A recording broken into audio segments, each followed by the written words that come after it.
Hey, it's your favorite Irish Mexican here, Richard, back with another episode of Men at a House. I actually have a microphone now, so sound quality should be way better. As the last episode, I was out of town visiting my niece. I was recording with plug-in AirPods, and I think the cable was scratching up against my beard and whatnot, but sound quality should be much better. However, I was thinking about perhaps why red and orange are my favorite colors. Maybe it's the Mexican flag, maybe it's the Irish flag, as they only differ by the red and the orange. And of course, Mexican flag's got something in the middle. But when I was young, I kind of steered more towards orange, as it was a little more vibrant, maybe like myself. And now, more as an adult, I kind of feel red. It's still a little bit loud, but probably a little safer than orange. But orange kind of holds a special place in my heart, as orange Gretsch guitars are probably one of my favorite guitars, and I've seen them since I was about 6 years old when I got a Stray Cats album, my first album, on a boombox.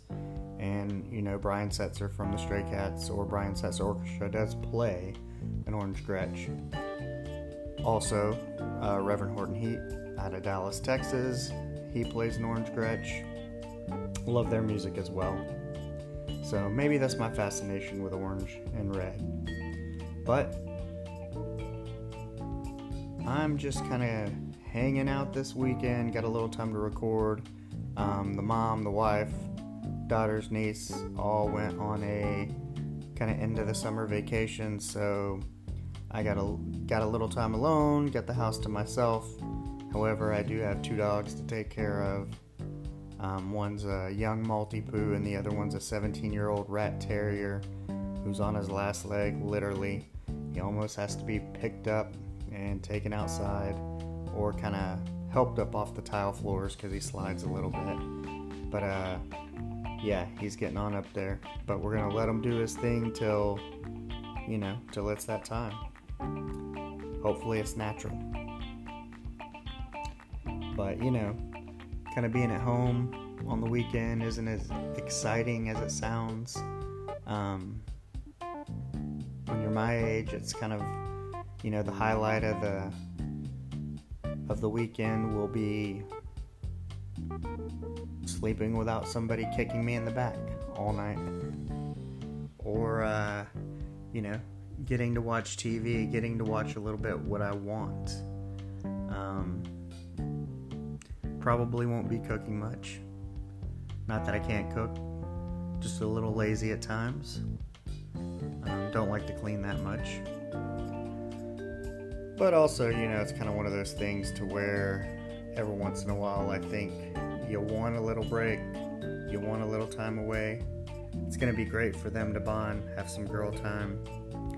But also, within a couple days, you're missing your family and you're ready to see them again. So, while you kind of welcome it, it's kind of that double-edged sword.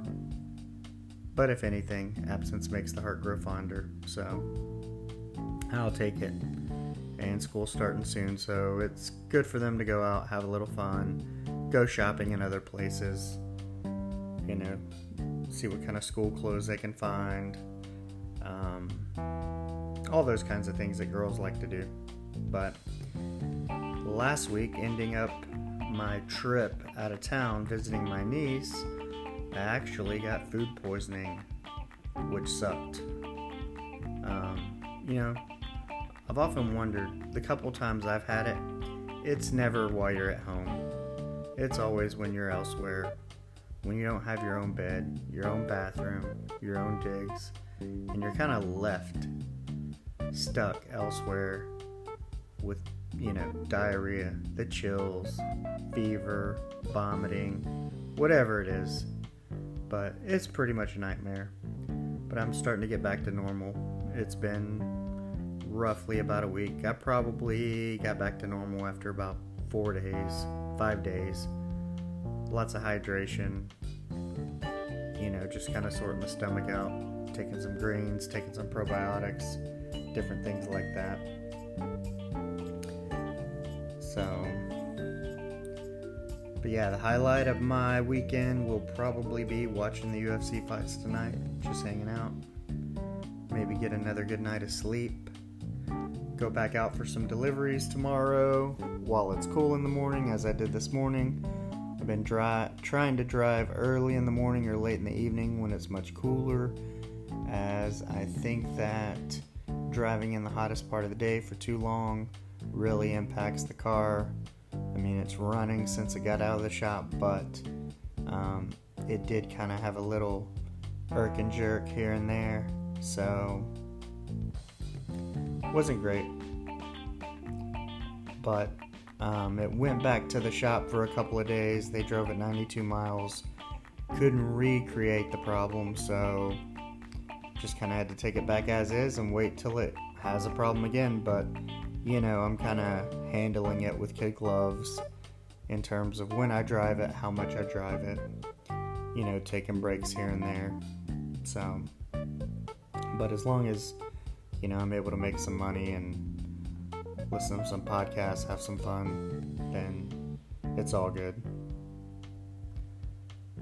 Had an interesting thing happen to me the other day. So I actually went to the park to take a walk, and I'm starting to grow my hair out. Had it tied up in a little man bun, maybe quasi samurai type of thing going on. And I come out of the bathroom, I had to pee before I go do 3 miles around the park, and there was a guy on a bike who told me he liked my hair. I'm like, thanks, man. However, it's kind of weird getting a compliment from a dude, I suppose. When it's 7:30 in the morning, you kind of maybe a bit curious of the intentions. And he was on a bike, so I was like, maybe he wanted to ride me around on his bike. Look at the back of my man bun. I don't know. Kind of reminds me of the time that Bert Kreischer always tells a story where he met Tom Cruise and all he could think about was nice hair. He said, "Oh, you have nice hair." It was when he was filming Magnolia, so, he had the long flowing locks, and I guess Tom Cruise was like, thanks. Maybe that's a little bit how Tom Cruise felt. So, pretty interesting. Other than that, I did take the kids to the pool earlier in the week. It's a pool that's attached to a university. Families can go there during the summer. So we did that one day this week, me, my daughter, and my niece. And, my daughter was like, hey, you want to get in the hot tub? And there was a dude up in the hot tub, and my niece was kind of like, well, why do you get in the hot tub when it's so hot outside? And I'm like, well, when you get old, it kind of feels good, and I'd kind of gotten back into doing some exercise, hopped on the rower one morning, so my legs and back were a little bit sore, and ended up having a conversation with a guy who was there with his kids, and we eventually got out and talked a little bit, but it was pretty cool. So it was, you start off kind of going to the pool. Your job is to make sure nothing happens to the kids, that they're having fun, they don't drown. I mean, they do have lifeguards there, but it's kind of like you're in your own world. I'd forgotten my headphones, which kind of sucked. My wife was rushing me a little bit, so I ended up grabbing the headphones that had the wrong adapter, didn't have any wireless on me, so I couldn't listen to a podcast or anything like that, in which I may have never met this guy, because I might have been sitting over in a chair listening to a podcast, listening to a book on tape, some music, something like that. But nonetheless, I ended up kind of meeting this guy, and he's a little bit younger than me, but similar. He's got kids, I got kids, and we actually spent some time in the same parts of Florida. We both kind of have a history there, yet here we are both in where I'm currently located, having this discussion. Both wives working, both of us at the pool with the kids, having the more flexible schedule. We shared some things like our like for playing guitar, both having played the guitar more consistently in the past and then not having played in a while, and wanting to pick it up and just play for playing, having fun. So it was pretty interesting, and it was nice. I think by the end of it, he and I had kind of gotten into a conversation, and the kids were ready to go before we were, which was actually strange. Usually it's we got to drag the kids out of there versus the kids telling you they're ready to go. So, but you got to get out there. You got to put yourself out there. You got to connect with other people. That's kind of part of what this is all about. And sometimes you feel so isolated and different, but when you talk to people, you realize how much the same you are. You share some of the same struggles. Some of the same things make you happy, depending on what generation you're in.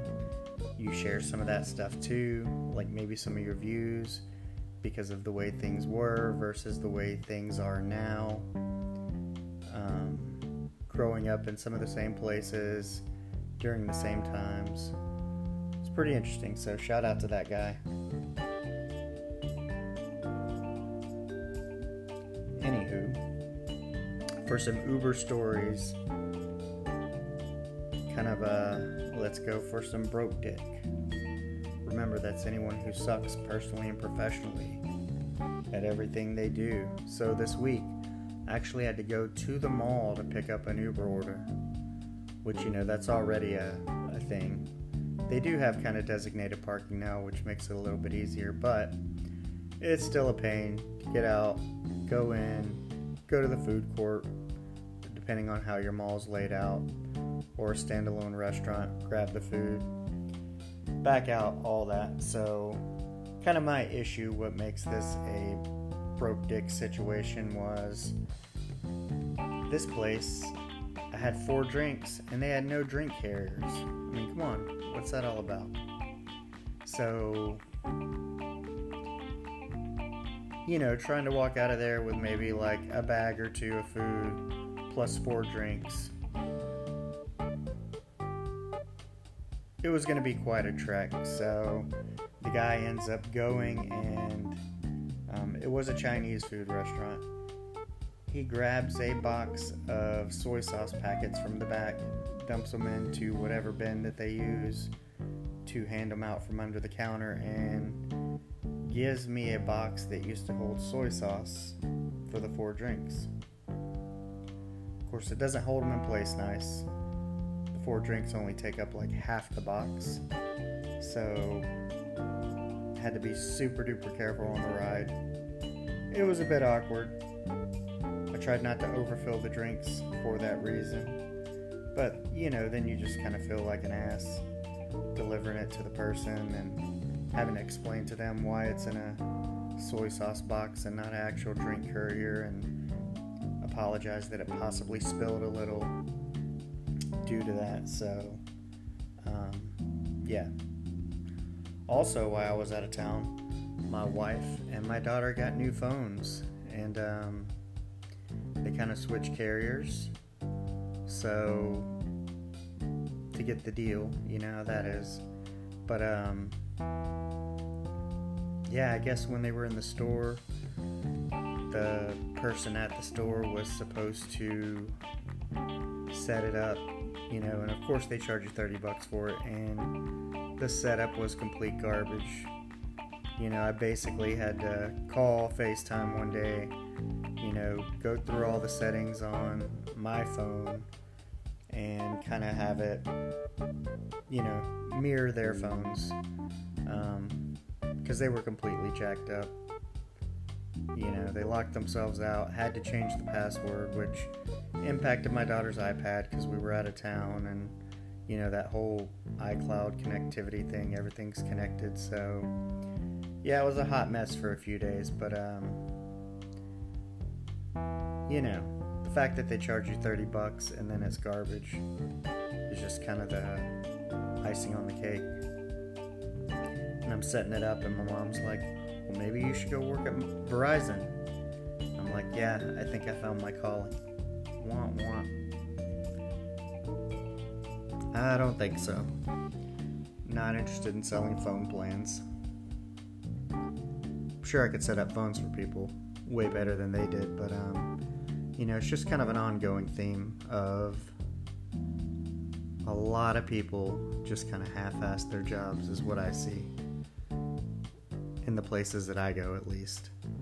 Whether it's picking up deliveries or trying to obtain some sort of customer service, it's hard to talk to a person. I'm trying to get a windshield replaced in one of the vehicles, and you call the insurance agent and they're like, oh, well, it's just all online now. Impersonal, kind of like I said in the first episode. But that's just kind of the way it is. Nobody wants to do anything anymore. Everybody wants to half-ass it. And kind of my point of view is, I don't think it matters what you do. Just give it 100%. Do it to the best of your ability. I could say, I'm just an Uber driver. Not give a shit. But that's just not how I am. I kind of take pride in everything I do. I like to do it to the best of my ability. I mean, I have a 99% acceptance rate, 95% satisfaction rate. That's something I'm proud of. I don't reject a lot of orders. I don't cancel a lot of orders because all that goes towards kind of your thing and your profile and people can see it. But for me, it's about, hey, just give it 100%. Sometimes I may not do if they do an add-on while I'm in the middle of a delivery, I might not do it because I'd rather get one person hot food versus two people kind of hot food, if that makes sense. But I did grow up working in the restaurant industry, so I kind of understand all this. And from a consumer point of view, I want to make sure that, I just think of how would I want it? How would I want someone to care for my food, deliver my food? And so I just try to keep that in mind, take that same approach. But anyway, that's going to be it for this episode. I got more for the next. Kind of went off topic a little bit, mostly because I want to test out this audio, test out this mic, but I also want to get on to watching the UFC fights. Back to the daily grind. See you later, man.